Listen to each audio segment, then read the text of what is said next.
What does this year's crop of the best tell us? How do they stand up to the truth test? Do they even want to? It's not escaped everyone's attention that one of our number is accused in some quarters of being a hoax. So tonight, as we celebrate and talk about the work, maybe we'll get some real insights into the state of our beloved art.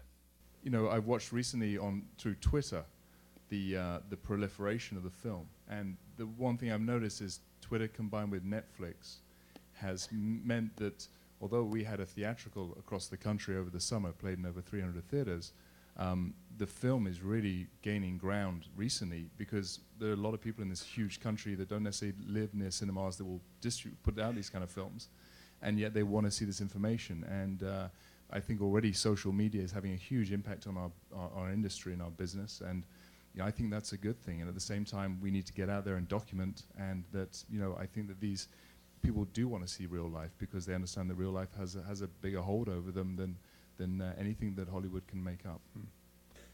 You know, we've been at war for 10 years. That's a very political fact. It gets argued about and should be argued about. But there's a whole generation of young men and women who have been sent off, volunteered, and been sent off to fight these wars. And they have maybe the most profound and probably disturbing experience of their lives over there. And then they come back, and we have no idea what it was like for them. We have an intellectual, a political understanding of what war is, but we don't know what it feels like for them. We don't know what it feels like to be in combat. And we wanted to make a film that puts you there with them, a neutral film that the far left, the far right, pro-war, anti-war, that everyone can experience and engage in. And so when these people come back, the better we understand what they went through, the more easily, the more successfully we can give them their rightful place back home. What happened was that Banksy came to us with the idea, and then he kind of left us alone for a while because we had a lot of work to do with the rushes, and he kind of gave us a lot of room with that to find the story. And really, Banksy wasn't particularly interested in being in the film himself. He didn't start off with that idea. That was more something that came from us, from me and the editor, that we thought that we needed his take on this story. It actually started off being his attempt to tell the story of street art through this guy, Terry's Rushes. Terry'd been filming for a long time. Yeah, in fact, I mean, Banksy came up with the idea of taking over the film, and then sometime later he approached me to. I mean, what do you think when people do say this whole thing is a kind of joke?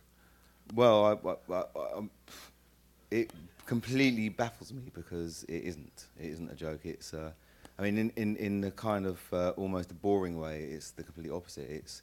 It's a very conventionally told true story of something that happened between two people. We have the two people telling. It's a double header. You know, they tell their side of the story. I mean, we're very fortunate that we have some fantastic rushes. We have a great wealth of archive material, which of course is key to the story. The story was happening in the real world. Terry went off, and I mean, when we heard that Madonna had commissioned Terry to do her album cover, we literally all fell off our chairs. We couldn't believe it. We simply couldn't believe. And of course now people think the power of Banksy is so great that he somehow influenced Madonna to make Terry. You know, all of these things that were happening in the real world were a revelation to us, and nothing that we'd ever expected. Is he pleased with the film? Banksy? Yeah. Yeah, I think he's very pleased with the film. Yeah, but he won't be showing up. Not as far as I know. Oh, okay. It's a detective story. It's very hard to find out the real information about this. I had to go and get it. I wanted to experience what was happening, whether or not that was going to be a film or something I was just going to report back to people in my area. So I think we followed the geography. Matt Sanchez, the co-creator and editor, and I just basically had to go through a process of remembering every step of the way, and that became the narration. That became the discovery process. And it also needed to be funny because the people. I mean, we took our sense of humor from the folks in the film. Obviously, have this incredible gallows sense of humor that comes through. I'd met Josh when he did the first segment over 2 years ago, and he wasn't quite sure if it was going to become a full-length feature at that time. And I was pretty active in the community because when I heard about this, I was stunned at the thought of it in our backyards in such a pristine, clean environment in upstate New York. And when he showed me a rough assembly, I immediately became fully committed on every level. It's hard to separate filming from editing, from talking about this. Right. It seems to happen every single day. We're out there. So when did talking you know when to stop? Sundance deadline. Sundance. I mean, right? George W. Bush, really got me started in film. First the Iraq War and then the financial crisis. It's kind of hard to beat that guy. Although, unfortunately, I have to say Barack Obama in this area, the economic realm, is giving Mr. Bush a run for his money, very sadly.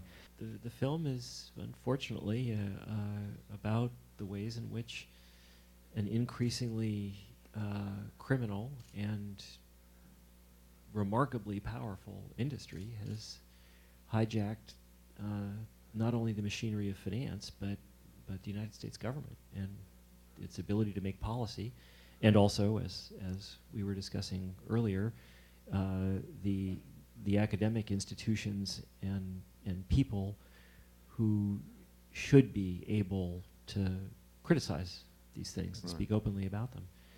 So many people have seen, especially Glenn Hubbard and Frederick Mishkin, and said, why on earth would they agree to be interviewed? And they said yes so easily, and I think it's because they had never been challenged on this subject before. And we had interviewed Glenn Hubbard first. He's the head of Columbia Business School. And 2 weeks later, we wanted to interview Mishkin, who also is at Columbia Business School, same building. So we really didn't think we were going to get away with it. Because if you've seen the interview with Hubbard, he's clearly very unhappy with us. So we showed up with a very small crew that day. I kind of tried to dress like a student a little bit. Charles wore a baseball hat, which he never wears. And we got away with Mishkin's interview as well. There's a big thing about, with our film, it was very much about getting the story out. And it was just arriving on this remarkable story, the remarkable characters. And in terms of, I always find it quite amusing today when people say, oh, it's a great environmental film. Because we didn't set out to make an environmental film. Other people say it's a great social film. We've got Bolsheviks who love it because the workers are getting together. And we got capitalists who love it because these guys are creating a little new company. And we got religious people who love it because it's about the spirit of God and all this other stuff. But I think when we were there, it was very much just about the story was really good and the people were just amazing. 10 years ago, I learned about catadoras and garbage, people who pick through garbage for recyclables, and had studied that a little bit in this class I just kind of sat in on for a laugh 10 years ago. I knew that project would be all the rich food for thought that I think Wasteland generates.